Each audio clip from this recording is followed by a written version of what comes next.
First of all, we too underrated Mrs. Thatcher, and it wasn't just the Conservative Party. All the media underestimated her. Everybody underestimated her. It was the story of her life. You know, she'd been underestimated all the way through, and she increasingly knew that she was a hell of a lot better than the assessments of her. I mean, just much more capable and much tougher. When Mrs. Thatcher had watched the Heath U-turn, it must have brought back memories of a warning from the past. Her interest in politics had begun when she was a chemistry student at Oxford. In 1945, her inquisitive mind brought her to von Hayek and his warning about the slow slide into slavery. Those doubts bubbled up again during Heath's premiership. The first time we had a real political discussion, this was in about 1972. And she said, could we have a word? And we went and sat in the corner of the members' lobby. There's some seats there. And she said, we've got to resist this incomes policy. You know, incomes and prices. We've been here before.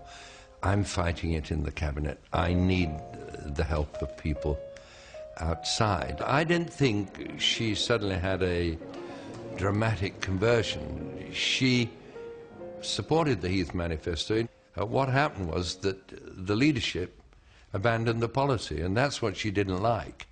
And that's when she started to strike out away from the leadership. But against almost everyone's expectations, Mrs. Thatcher stood for the leadership of the party in place of her friend Keith Joseph.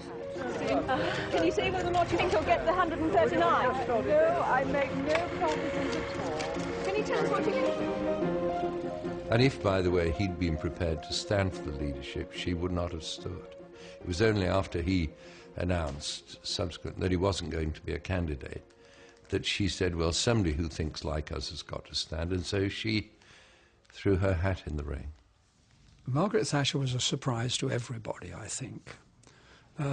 But I think it, as ever, is a matter of just how the circumstances run, how the cards fall.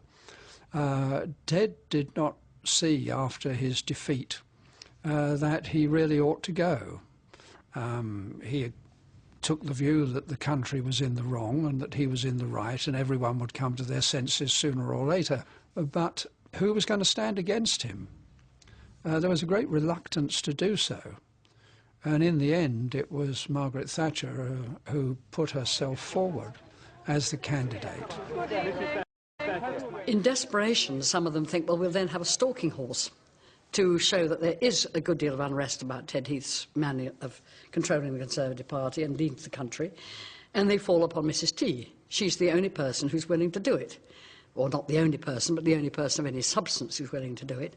She agrees to do it because she's by this time very angry with Ted Heath, and with some justice. And she then, to her amazement, and everybody else's, gets elected. I mean, almost nobody expected her to get elected as leader, and very many of the people who voted for her didn't seriously consider her likely to be leader. It's very important to realise that, because she actually was the recipient of a lot of votes that were not really intended to bring about the result that then occurred. So the whole thing was quite extraordinary and eccentric. There was no Thatcher group within the Tory party. She had no constituency within the party. She was utterly and completely on her own. She was just very, very useful to the anti-Heathites. But that's history. So in 1975, Mrs. Thatcher became the leader of the Conservatives, becoming the first woman to lead a British political party. She had the top job, but she had few natural allies.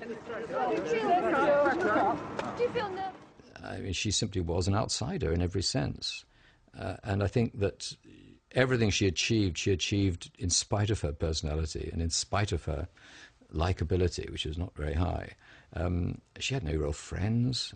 I mean, there was no coterie around Thatcher. Let us proclaim our faith in a new and better future for our party and our... She didn't know it then, but she was to be the anointed one who would lead the libertarians, the economic free marketeers, whatever they were called and whatever their place on the right. Now they had found their Boadicea, their Joan the Baptist.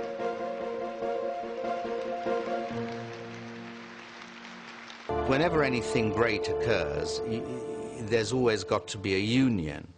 of ideas, events, and personalities. And if any one of those are missing, then the great thing doesn't happen. Well, with Thatcher, these ideas found their expression. The new right had found their champion in Mrs. Thatcher. It would remain to be seen whether, in the face of opposition from the Tory old guard, she could put her radical ideas into practice. Underlying the tension between Margaret Thatcher and many in the establishment was an acute sense of class. Although Margaret Thatcher was married to a successful businessman and was by no means poor, she was fiercely loyal to her humble origins as the daughter of a grocer in Grantham, and often scornful of upper-class men. As a colleague once observed, she thought all men feeble, and gentlemen more feeble than most. She said, you know, Tony, I'm very proud that I don't belong to your class. I said, Prime Minister, what class do you think I belong to? And she said, I'm talking, of course, about upper middle class intellectuals who see everybody else's point of view and have none of their own. Well, I thought that was an extremely humorous remark.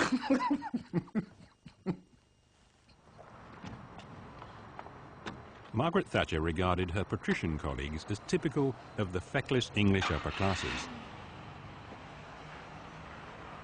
She called them the not-so-grand grandees, and suspected that they mistrusted her both as a woman, that woman as some called her, and as a lower middle-class woman to boot. Yes, well, I know that some of them describe me as that woman. Did it matter what they called me, so long as I got the job done? But I mean, to me, they were those grandees, or they just don't know what life is like. They haven't been through it. And eventually, if they didn't help our cause, they had to go.